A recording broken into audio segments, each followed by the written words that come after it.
সবাই শুনেন শুনেন, আজকে চালু হতে পরবর্তী রেসলিং চ্যাম্পিয়নশিপ। ওয়াও, এটা দেখতে অনেক মজা হবে। রিং রেডি, আজকে হবে জঙ্গলের সবচেয়ে মজা ম্যাচ। আমি রেডি, আজকে আমি হব চ্যাম্পিয়ন। ও আর আমি তো বসে ফিডার খাবো। আজকে আমি সবাইকে দেখিয়ে দিব আমার শক্তি। দেখা যাক কে জিতে। ধরলে ধরতে পারো। আরে একটু তাড়াতাড়ি ঘুরো কেন? খুব মজা তাই না?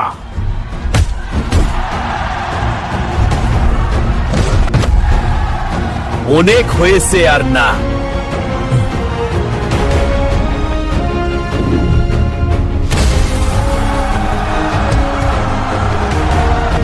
এটা হলো আমার Superman punch. Here is your winner, the Big Monkey! I'm the champion!